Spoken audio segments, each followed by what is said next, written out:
फिर आपका परिचय। मैं कृष्ण कुमार सेनानी रानीगंज नगर पंचायत के वार्ड नंबर 3 से वार्ड पार्षद का प्रत्याशी हूँ। चुनाव लड़ने का आपका क्या उद्देश्य है? चुनाव लड़ने का मुख्य उद्देश्य समाज से जुड़ा, शुरू से हम लोग रहे, हमारे परिवार और हमारी पिताजी जो थे पूर्व में मुखिया रह चुके यहाँ के 1972 में, जब ये दोनों पंचायत, अभी जो वर्तमान में नगर पंचायत का रूप लिया है, इसमें 2 पंचायत हुआ है, हसनपुर और बरबन्ना, और ये दोनों पंचायत में से 72 में एक था। उस समय हमारे पिताजी यहाँ से मुखिया बने। पुनः 1978 में जब ये 2 भागों में विभक्त हुआ, उस समय फिर हसनपुर पंचायत हमारे पिताजी मुखिया बने, और मैं 1916 में मेरी पत्नी धर्मपत्नी किरण सोनाली जो वर्तमान मुखिया हैं, वो हमारी धर्मपत्नी हैं, वो मुखिया थी। और मैं समाज के हर वर्ग से शुरू से जुड़ा हुआ रहने के कारण समाज में अपना जन जन में सहयोग देते रहा हूँ, और किसी न किसी बहाने रानीगंज के पूरे नगर पंचायत से मैं जुड़ा हुआ हूँ। और समाज सेवा की भावना से ओतप्रोत रहने के कारण बचपन से ही, क्योंकि हमने पिताजी को देखा, फिर मैं मुखिया प्रतिनिधि के रूप में भी विगत 5 साल से काम कर रहा हूँ। इन्हीं भावनाओं के साथ वार्ड नंबर 3 का संपूर्ण विकास कैसे हो, समाज के सबसे निचले तबकों का विकास कैसे हो, के साथ साथ संपूर्ण रानीगंज नगर पंचायत के विकास में हम सहयोग दे सकें, इस उद्देश्य के साथ, इसी भावना के साथ मैं ये चुनाव लड़ रहा हूँ। चलिए, चुनाव में यदि आपको जनता जिताती है तो आपका पहला मुख्य उद्देश्य लक्ष्य क्या रहेगा यहाँ की जनता? रानीगंज नगर पंचायत के वार्ड नंबर 3 का मेरा सबसे पहला उद्देश्य होगा, यहाँ जो सबसे निचले तबके लोग हैं उन्हें सब प्रधानमंत्री शहरी आवास योजना के तहत उन्हें लाभ दिलवाना। यहाँ जाम की समस्या है, जल निकासी की समस्या है, उस जल निकासी की समस्या को समाप्त कर, और जो मूलभूत समस्या हैं वृद्धा पेंशन के साथ साथ जो बच्चे हैं जिसका उम्र पूर गया, जो सरकारी योजनाओं का लाभ है उनको घर घर तक पहुंचाना, उनसे कोई नहीं छूटे। अंत्योदय के तहत जो समाज के सबसे निचले व्यक्ति तक है, जो सरकारी योजना का लाभ मिलना चाहिए, सही व्यक्तियों को मिलना चाहिए, वो पहुंचाना मुख्य लक्ष्य है। और उसके सुख दुख में, दर्द में हर समय रात दिन के 24 घंटे उपलब्ध रहूँगा। चुनाव जीतने के बाद आपका शिक्षा पर क्या फोकस रहेगा? चुनाव जीतने के बाद हमारे इस वार्ड में खास करके एक ही मध्य प्राथमिक विद्यालय है, और मैं चाहूँगा कि हमारे वार्ड में सर्वप्रथम कन्या स्कूल का प्राथमिक विद्यालय हो या मध्य विद्यालय के रूप में उसका स्थापना हो, सरकार से हमारी मांग रहेगी। और दूसरी, रानीगंज नगर पंचायत के जितने भी हैं और हमारे वार्ड सहित, वो ड्रॉप आउट की समस्या काफ़ी रहती है, सरकार की भी इस पर विशेष ध्यान है।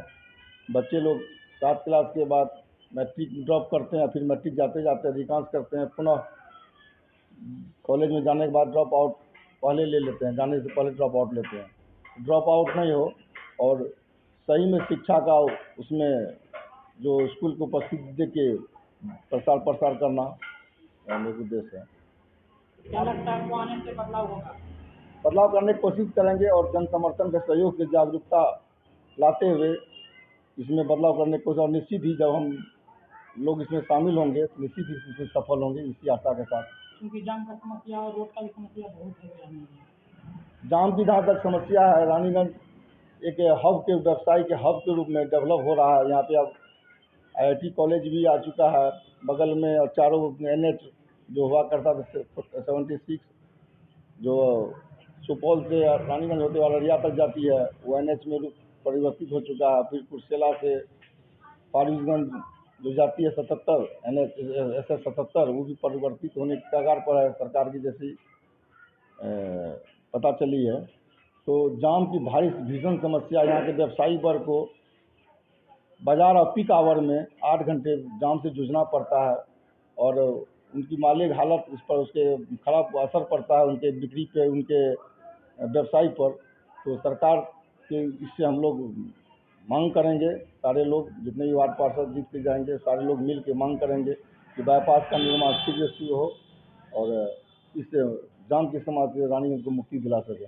स्वास्थ्य के क्षेत्र में आपके क्या कहना है? एक स्वच्छ समाज के लिए जो है शिक्षा, स्वास्थ्य और रोजगार की जरूरी होती है। तो आपके जीतने के बाद इस वार्ड में और रानीगंज नगर पंचायत क्षेत्र में क्या कुछ स्वास्थ्य संबंधी स्वास्थ्य तो हमारे यहाँ पूर्व से ही रेफरल हॉस्पिटल हुआ करता है, फिर से अब सामुदायिक भवन है अपने यहाँ, लेकिन इसमें सबसे बड़ी समस्या यहाँ विशेषज्ञ डॉक्टरों की कमी है। और यहाँ के रेफरल अस्पताल को लोग रेफरल अस्पताल का रूप एक लहजे में कहते हैं कि थोड़ी सी भी, चूँकि विशेषज्ञ नहीं होने के कारण तो यह समस्या है। और वो समस्या का समाधान जब तक विशेषज्ञ डॉक्टर हर क्षेत्र में उपलब्ध नहीं होंगे तब तो यहाँ प्रॉब्लम रहेगी। और डॉक्टर की उपस्थिति भी एक बहुत बड़ी मायने रखती है, वो समय समय पर आके उपस्थिति उसकी होनी चाहिए। तो इन सब बातों का हम लोग अपने स्तर से जो नगर पंचायत के तहत सारे लोग जीत के आएंगे तो ज़्यादा से ज़्यादा उस पर फोकस करेंगे कि डॉक्टरों की उपस्थिति सुनिश्चित हो, उनके साथ विशेष डॉक्टर की बहाली हो, और महिला चिकित्सकों की और बच्चे के जिसे चिकित्सकों की बहाली पर हम लोगों की प्राथमिकता रहेगी। नगर पंचायत कार्यालय कहाँ है?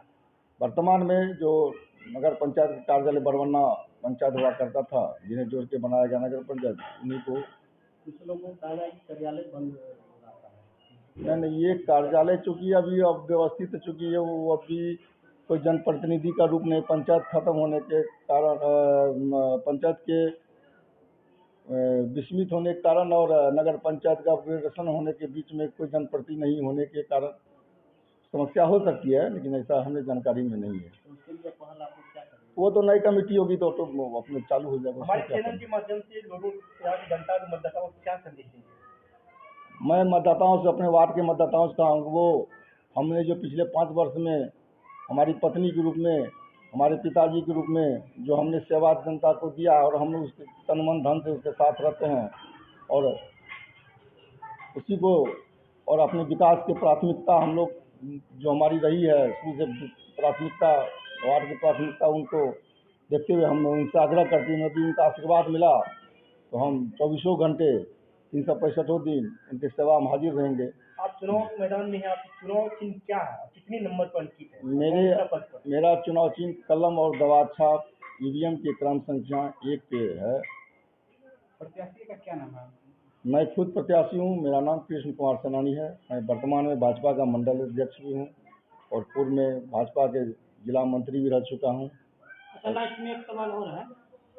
जितने से पहले सभी कैंडिडेट का था कि हम रात में भी खड़ा उतरेंगे, पब्लिक जब बुलाएगा तब हम आएंगे, लेकिन कहीं ना कहीं जीत जाने के बाद सो जाते हैं। वो इनका प्रत्यक्ष उदाहरण मेरा शुरू से ही 72 में पिताजी हमारे थे, फिर 77 में बने, फिर 2016 में बने। और